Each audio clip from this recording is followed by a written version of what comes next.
दोस्तों मैं हरपाल सिंह दर्द एसवी न्यूज इंडिया से।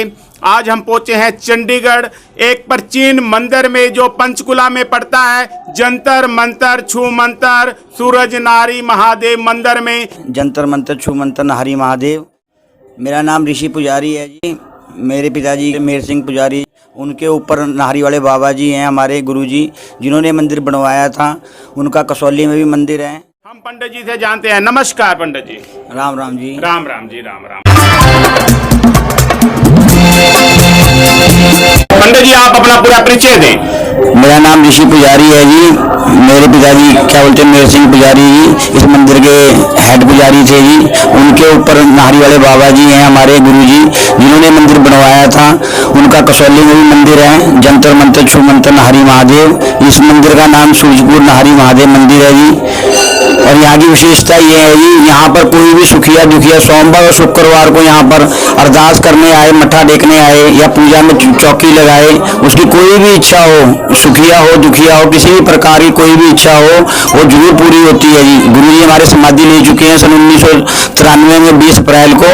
उसके बाद हमारे को पहले ही क्या बोलते हैं गुरु जी बोल गए थे, क्या बोलते मंदिर में कोई भी सुखिया दुखिया आएगा उसको आपने यही बताना है कि सोमवार और शुक्रवार का बहुत महत्व है। जो पूजा अटेंड करेगा यहाँ पर उसके जो भी कार्य होंगे वो जल्दी से जल्दी पूरे होंगे। और यहाँ पर विशेषता है क्या बोलते हैं, यहाँ पर हर प्रकार से चारों धर्मों को माना जाता है। और यहाँ पर हर एक देवी देवता 33 करोड़ देवी देवता पीर पैगंबरों की सबकी पूजा होती है यहाँ पर, ठीक है ना जी। बाकी ऐसा धर्म में यूं नहीं है कि यहाँ पर इनकी पूजा होगी उनकी नहीं होगी। यहाँ पर सारे धर्मों को माना जाता है। अर्धनारेश्वर का मैन मंदिर है जी ये।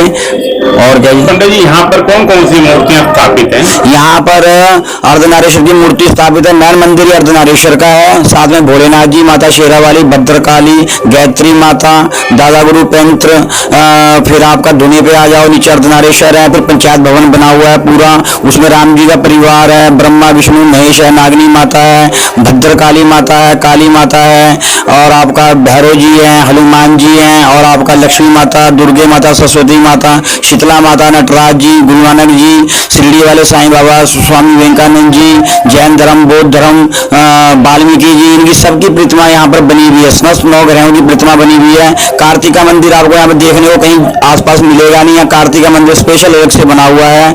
हनुमान जी का मंदिर बना हुआ है यहाँ पर।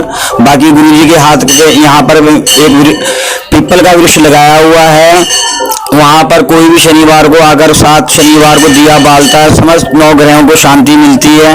बाकी गुरु जी की यहाँ पर विशेष क्या बोलते हैं 20 अप्रैल को उनकी बरसी होती है। बाकी सावन को विशेष पूजा होती है। नवरात्रों में अब आपके नवरात्रे चल रहे हैं 7 तारीख से, और आपका ये 15 तारीख तक नवरात्रे चलेंगे। विशेष पूजा होती है यहाँ पर 4 टाइम। बाकी लंगर होता है दोपहर को 200-300 लोगों का। और जितना हमारे से व्यवस्था है हम अपनी तरफ से करते हैं। हमारी इच्छा है कि हम यहाँ पे रात को भी जो लंगर चलाएं, अभी जैसी व्यवस्था है हम उस हिसाब से कर रहे हैं।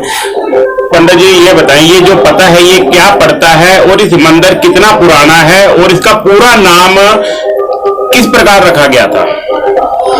ये मंदिर जी सन 1960 में बना था। और ये मंदिर का बनने का कारण यहाँ पर पुल के साथ ही, ये क्या बोलते हैं पंचकुला डिस्ट्रिक्ट में पड़ता है जी।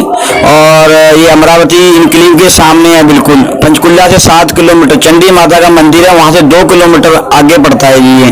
और राइट हैंड में पड़ता है जी ये। और यहाँ इसका बनने का कारण ये है जी, यहाँ पर नदी राइट हैंड में पुल के पार वहाँ पर झुग्गियाँ हुआ करती थी। उसमें गरीब लोग बस्ती वाले वहाँ पर नदी में काम किया करते थे, पत्थर निकाला करते थे। पहले नदियों में कारखाना काम होता था जिसमें क्रैशर लगे हुए थे, और उसमें वहाँ पर पत्थर निकाला करते थे। तो फिर अचानक उनकी झुग्गियों में आग लगने लगी, और रोज कम से कम 5, 6, 10 झुग्गियाँ रोज फूक जाया करती थी। तो वो लोग बहुत परेशान थे। जान माल का नुकसान होता था, जान का नहीं होता था। फिर अचानक उनको पता लगा कि कसौली में नाहरी वाले बाबा जी हैं और बहुत प्रसिद्ध बाबा जी हैं।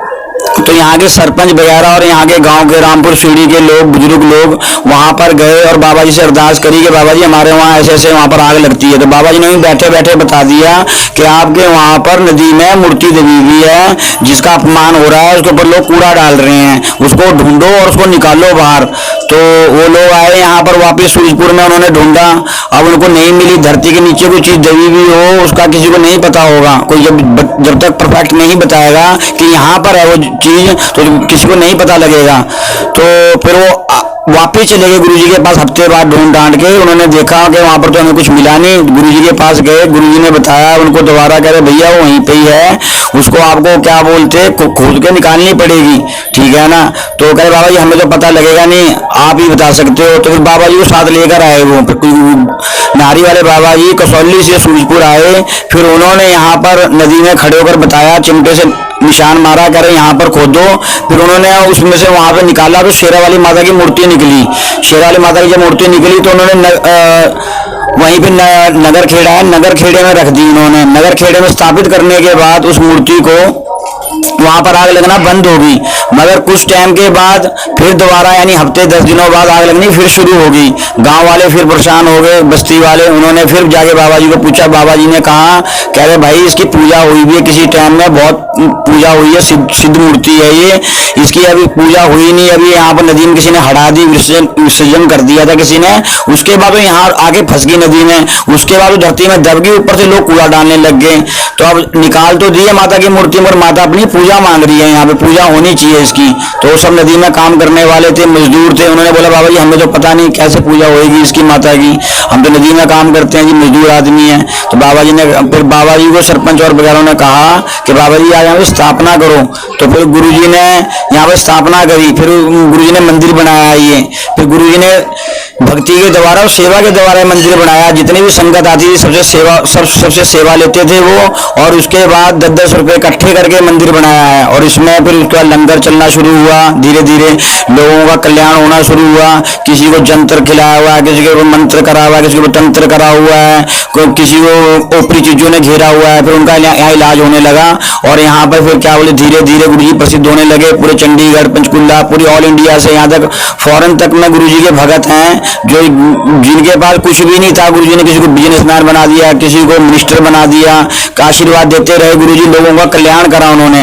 जगत कल्याण के लिए हमारे गुरु जी यहाँ पर आए हुए थे। उससे पहले वो मिलिट्री में थे, उन्होंने मिलिट्री में भी सर्विस की है, ठीक है ना जी। यहाँ तक लड़ाई भी लड़ी उन्होंने, 2 गोलियां भी लगी हुई थी गुरु जी के। उसके बाद भी गुरु जी ध्यान करा करते थे, उनको मिलिट्री में ही क्या बोलते आभास हो गया था, उन्होंने फिर संन्यास ले लिया था, मिलिट्री को रिजाइन दे दिया था। उसके बाद गुरुजी ने फिर जगत कल्याण के लिए फिर आश्रम बनाया। कसौली में इनका आश्रम है, दिल्ली में इनका आश्रम है, और आपका बाकी इनके जो शिष्य हैं शिलोटी वाले महाराज जी, फिर उनके आश्रम है आपका पिंजौर में है, मोटा में है, कोटी में है। तो ऐसे ऐसे इनका सारा जो भी इन्होंने बनाया गुरुजी ने आगे सिस्टम और विधान, उस पर हम चल रहे हैं। आज उनके कुछ बनाए हुए नियम है। इस मंदिर की विशेष पूजा होती है, जैसे ज्योतिर्लिंग में पूजा होती है वैसे अभिषेक होता है शिवलिंग का, और बाकी आपका 4 टाइम पूजा होती है, सफाई होती है, और आपका लंगर होता है। यहाँ पर आए गए को हाँ जी जो भी सुखिया दुखिया आता है उसकी अरदास यहाँ पे सुनी जाती है। और गुरुजी जैसे इंसान के भाव होते हैं उसी प्रकार भगवान उस पर कृपा करते हैं। बाकी जो मन में जिसके गलत विचार हो वो यहाँ पर नहीं आ सकता। गुरुजी की विशेष कृपा है यहाँ पर, ठीक है ना। बिल्कुल यहाँ पर संगत